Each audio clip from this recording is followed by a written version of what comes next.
Di antara mukjizat akhlak Nabi sallallahu alaihi wasallam, ya, akhlak Nabi terhadap istri-istrinya.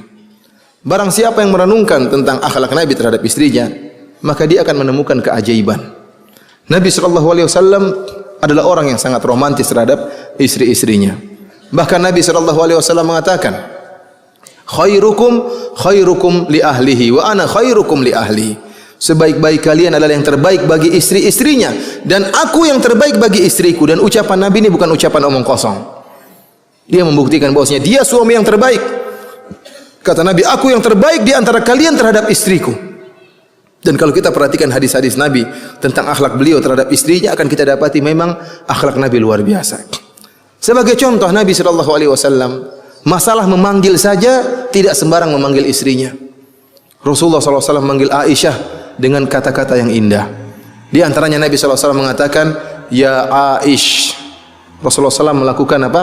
Penyingkatan nama, ya Aish. Tarqiq atau tarkhim, ya, apa namanya, disingkat nama tersebut. Dan ini salah satu metode dalam bahasa Arab untuk menandakan kasih sayang, panggilan kasih sayang.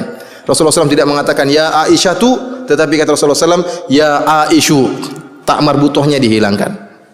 Kita tahu bahwasanya orang-orang Arab, ya, sampai sekarang di Saudi Arabia dan yang lainnya di Kuwait, mereka itu tidak hobi menyingkat-nyingkat nama. Kalau namanya Abdullah dipanggil siapa? Abdullah. Bahkan anak kecil pun di sana kalau manggil kakaknya ya Abdullah, ya Abdul Rahman, ya Abdul Muhaimin, ya Abdul Basit, namanya enggak pernah disingkat. Beda kalau kita di sini, kita singkat ya. Abdullah jadinya apa? Dung ya. Abdullah jadi Dul, jadi Dung, jadi Ab, jadi Bedul ya. Abdurrahman jadinya ya Mamang, singkat-singkat. Bahkan Arab sekarang sudah terpengaruh. Arab Indonesia terpengaruh dengan orang Indonesia. Tapi kalau Arab asli di sana tidak mungkin mereka menyingkat nama, enggak mungkin. Orang-orang Arab di sana, ya, mereka tidak hobi nama panjang-panjang. Abdullah buat satu orang. Abdullah buat satu orang. Dia ada namanya Abdullah Muhammad Johan, enggak ada. Abdullah ya Abdullah, Muhammad ya Muhammad, Abdurrahman ya Abdurrahman, buat satu orang. Indonesia luar biasa. 4 nama buat satu orang. Saya punya teman namanya Tri Raharjo Topan Nusantara. Teman SMP saya. Dipanggilnya cuma apa? Pan. Nama panjang-panjang cuma subhanallah. Bahkan kita pelit untuk panggil nama. Namanya dipanggil disingkat. Abdul Basit keren-keren namanya dipanggilnya Sid. Subhanallah. Luar biasa orang Indonesia. Orang Saudi tidak ada seperti itu. Dipanggil namanya lengkap. Namun mereka ikhwani fillah azanillahu yakum, terkadang mereka meringkas nama. Ada tujuannya, bukan sekedar malas manggil ya.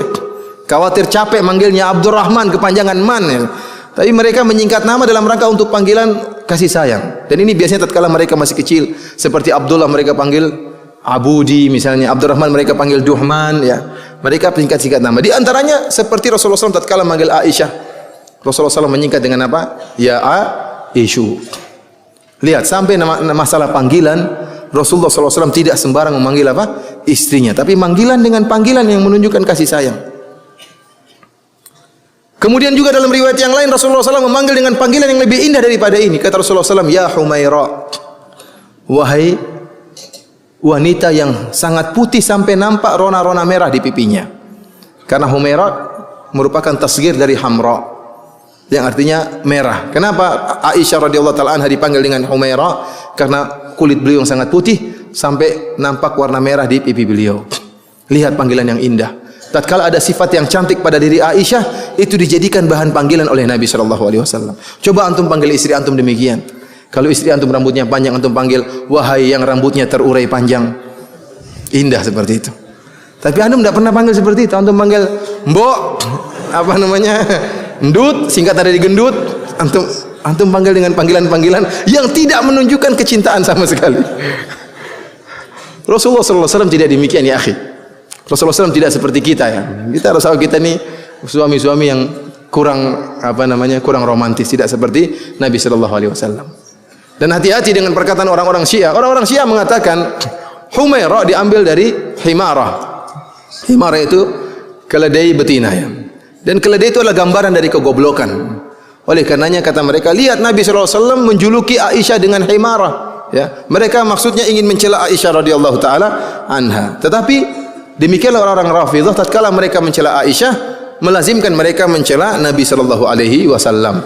Karena hal ini menunjukkan Nabi sallallahu alaihi wasallam mulutnya kotor, lisannya kotor, fahish, mutafahish, sampai istrinya dipanggil sebagai keledai betina. Seakan-akan Nabi mengatakan, wahai si goblok Aisyah. Ya. Ini berarti Rasulullah SAW mulutnya kotor, sudah tahu istrinya goblok, kok tidak diceraikan? Oleh karenanya mereka maksudnya mencela Aisyah, tapi terjerumus pada pencelaan terhadap siapa? Terhadap Nabi sallallahu alaihi wasallam. Di antara akhlak Nabi sallallahu alaihi wasallam terhadap istrinya, Nabi sallallahu alaihi wasallam suatu saat kata Aisyah, kuntu haidha, saya dalam keadaan haid. Maka Aisyah pun minum dari sebuah gelas, sebuah cangkir atau gelas. Kemudian Aisyah meletakkan gelas tersebut.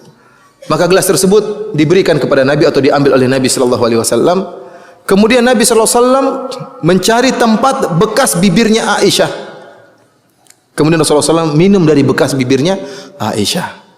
Ya ikhwan, ini kelihatannya sepele, tetapi ini merupakan suatu yang sangat romantis dan dikenang oleh Aisyah. Aisyah tatkala melihat Rasulullah SAW minum dari bekas bibirnya, maka semakin cinta kepada Nabi sallallahu alaihi wasallam. Kita mana seperti itu? Tidak ada. Kita asal minum saja, ganti gelasnya, gelas bekas. Coba begitu indah kalau istri antum makan apel misalnya, krek, subhanallah. Kita sini bu, saya lanjutkan. Wow, indah sekali. Tapi antum, bu apa ini kok bau bu? Kok ada jigong di sini warna kuning? Ibu nggak sikat gigi ya? Aduh repot kalau begitu. Buyar semuanya. Sampai disebutkan oleh Aisyah radhiyallahu taala anha, ya. Wa ta'arraqul arqa. Aisyah radhiyallahu taala anha makan, jadi kalau ada kambing, ya. Kambing sudah habis dagingnya, masih ada sisa-sisa daging yang lengket di tulang. Itu dijilat oleh Aisyah, dimakan. Bekas jilatannya Aisyah diambil oleh Nabi sallallahu alaihi wasallam kemudian dimakan dari bekas tersebut. Aisyah tatkala melihat seperti ini semakin cinta kepada Nabi sallallahu alaihi wasallam. Dan ini sengaja dilakukan oleh Nabi sallallahu alaihi wasallam untuk menambah rasa cinta antara suami dengan istri. Kita seperti gini kurang perhatian. Di antara romantisnya Nabi sallallahu alaihi wasallam, Nabi sallallahu alaihi wasallam membaca Al-Qur'an sambil meletakkan kepalanya di pangkuan Aisyah radhiyallahu taala anha. Bayangkan, kepala Nabi di pangkuan Aisyah, kepala Nabi di paha Aisyah. Kemudian Rasulullah SAW baca Al-Quran. Beliau baca Al-Quran tidak menghalangi beliau untuk bermesraan dengan istrinya. Coba kalau antum baca Quran, datang istri, mas ganggu. Saya lagi konsentrasi, ganggu aja. Kenapa? Karena antum tidak punya hafalan, jadi repot. Harus mengganggu. Kalau antum menghafal santai, silakan sambil pijit-pijit, antum santai aja baca. Kata Aisyah radhiyallahu taala anha, kana Nabi sallallahu alaihi wasallam yuqabbiluni wa huwa shaim. Rasulullah SAW menciumku di dalam keadaan berpuasa. Bayangkan Rasulullah SAW berpuasa tidak menghalangi beliau untuk mencium istrinya. Rasulullah SAW beribadah tidak menghalangi ibadah beliau untuk mencium istrinya, bermesraan dengan istrinya. Yuqabbiluni wa yubashiruni wa huwa shaim. Rasulullah SAW menciumku dan mencumbuku dan beliau dalam keadaan berpuasa. Di antara romantisnya Nabi sallallahu alaihi wasallam, Nabi mandi bareng bersama Aisyah radhiyallahu taala anha. Aisyah radhiyallahu taala berkata, "Kuntu aktasilu ana wa Nabi sallallahu alaihi wasallam min ina'in wahidin. Kilana junubun fayubadiruni hatta aqula lahu da'li da'li." Aku mandi bersama Nabi sallallahu alaihi wasallam dalam satu tempayan dan kami berdua dalam keadaan junub. Fayubadiruni, maka Nabi sallallahu alaihi wasallam kemudian melombaiku mengambil air sampai-sampai aku berkata, da'li da'li, sisakan air buatku, sisakan air buatku. Dalam riwayat yang lain Nabi berkata kepada Aisyah, da'ili da'ili, sisakan air buatku, sisakan air buatku. Jadi tatkala mandi rame. Jadi mandi bukan diam-diam saja. Diam-diam aja gayungnya sendiri-sendiri, enggak. Tapi rame-rame sambil berlomba-lomba bercanda tatkala sedang mandi. Ini suatu bentuk keromantisan, ya. Antum ini sudah sering nonton sinetron tidak bisa romantis. Nabi SAW sudah mengajarkan keromantisan, mandi bersama Aisyah. Dan Rasulullah SAW tidak hanya, ya, jangan antum beralasan kita sudah tua malu. Rasulullah SAW umurnya berapa waktu mandi bareng sama Aisyah? Umurnya sekitar 60-an. Antum masih muda-muda, masya Allah. Ya. Rasulullah sudah sekitar 60-an masih mandi bareng bersama Aisyah. Dan bukan cuma dengan Aisyah. Jangan antum mengatakan karena Aisyah masih muda, makanya enak diajak main-main. Kalau sudah tua istri kita repot. Apa yang mau diajak main? Tidak benar. Rasulullah SAW dari riwayat yang lain beliau mandi bareng juga bersama Ummu Salamah. Ummu Salamah janda tua, namun masih mandi bareng bersama siapa? Nabi sallallahu alaihi wasallam. Oleh karenanya antum praktekkan sunnah ini. Sunnah yang ditinggalkan. Ditinggalkan orang-orang yang mengaku ahlu sunnah. Sesekali tidak mengapa, sering-sering juga tidak mengapa. Ikhwani fillah sanallahu iyyakum. Di antara romantisnya Nabi sallallahu alaihi wasallam, Nabi tidak melupakan kenangan-kenangan indah. Ya. Oleh karenanya kenangan indah yang pernah terjadi antara dia dengan istrinya tidak dilupakan oleh Nabi sallallahu alaihi wasallam. Suatu saat kata Aisyah radhiyallahu taala anha, "Kuntu ma'an Nabi sallallahu alaihi wasallam fi ba'dhi asfarihi." Suatu saat saya bersama Nabi sallallahu alaihi wasallam dalam sebagian safar Nabi. Tatkala itu Rasulullah, Aisyah dan para sahabat sedang bersafar bareng-bareng. Kemudian tiba-tiba Nabi SAW mengatakan kepada para sahabat, "Taqaddamu." Fataqaddamu. Kata Nabi SAW, jalan di luar para sahabat. Para sahabat pun kaget, kok disuruh jalan di luar, meninggalkan Nabi dan Aisyah di belakang. Maka para sahabat pergi. Setelah mereka jauh sudah tidak melihat Nabi, maka Nabi mengatakan, "Ta'ali usabikuki." Wahai Aisyah, sini kita lomba lari. Bayangkan, subhanallah, suami ngajak istri lomba lari. Antum tidak pernah lomba lari sama istri. Lomba panco mungkin pernah. Lomba makan oke, lomba panco, lomba lari enggak pernah. Rasulullah SAW pernah mengajak istrinya apa lomba lari. Ini apa? Canda. Ya, senanglah istri canda sama istrinya lomba lari. Kata Aisyah radhiyallahu taala anha, "Wa ana jariyatun lam ahmilul laham wa lam abdun." Aku adalah seorang gadis kecil, masih kurus, belum gemuk badanku. Tatkala mereka pun lari, Rasulullah SAW sudah tua, sudah sekitar 60-an. Aisyah masih kecil, masih gadis, larinya cepat. Akhirnya Rasulullah SAW pun kalah lomba lari. Rasulullah SAW pun terdiam. Subhanallah, hari berlalu, bulan berlalu, tahun berlalu. Rasulullah SAW menunggu kapan kesempatan balas dendam. Tahun berlalu, sampai Aisyah gemuk ya. Gemuk itu bukan sehingga tidak kuat lari, itu butuh bertahun-tahun kira-kira. Enggak mungkin sebulan 2 bulan kemudian gemuk enggak kuat lari. Artinya setelah bertahun-tahun Aisyah sudah gemuk. Aisyah bersafar lagi bersama Nabi SAW dan para sahabat. Tatkala sedang bersafar, Rasulullah SAW mengatakan sudah cukup saatnya untuk balas dendam. Rasulullah SAW mengatakan, "Taqaddamu." Wahai para sahabat, kalian jalan di luar. Para sahabat fataqaddamu, mereka pun jalan di luar. Kemudian kata Nabi, "Ta'ali usabikuki." Mari kita lomba lari. Begitu lomba lari, Aisyah sudah gemuk, kalah dia. Kemudian Nabi SAW tertawa, kata Nabi SAW, "Hadihi bitilka sabqah." Ini untuk membalas kekalahan saya yang dulu. Subhanallah. Rasulullah masih ingat kenangan indah lomba lari bersama istrinya berapa tahun yang lalu. Kenangan-kenangan indah diingat oleh Nabi. Bahkan Nabi mencandai. Kita mana seperti itu, ikhwan? Istri kita terkadang bilang, "Bi, masih ingatkah kamu waktu dulu?" Kapan itu? Kapan? Itulah waktu kita makan di restoran ini. Restoran yang mana? Kamu macam-macam aja, Abi lagi sibuk. Jangan. Subhanallah, Nabi SAW ingat akan hal itu. Istri kita mungkin nyari-nyari kalung. Kita pernah dulu kasih kalung dari mutiara, mungkin dia sekarang pakai kalung emas. Kemudian dia ambil kalung tersebut mutiara, padahal mutiara palsu, tapi dia buka lemari, ada kalung mutiara dia pakai. "Bi, masih ingat enggak kalung ini?" "Kalung apaan tuh?" Padahal kita yang kasih dulu. "Siapa yang kasih kamu kalung?" "Enggak usah pakai kalung enggak begitu." Padahal tadi maunya romantis. Padahal tanda cintamu dahulu semuanya buyar. Aduh, Abi ini repot kayak gini caranya. Tapi Nabi SAW luar biasa. Romantis, bahkan mengingat kenangan-kenangan indah bersama istrinya. Dan ini menjadikan Aisyah lebih cinta kepada Nabi. Sampai masalah-masalah tadi yang sepele-sepele diperhatikan oleh Aisyah. Kemudian juga di antara romantisnya Nabi SAW satu saat, tatkala hari Idul Fitri atau Idul Adha, tatkala orang-orang Habasyah mereka sedang bermain-main perang-perangan di Masjid Nabawi.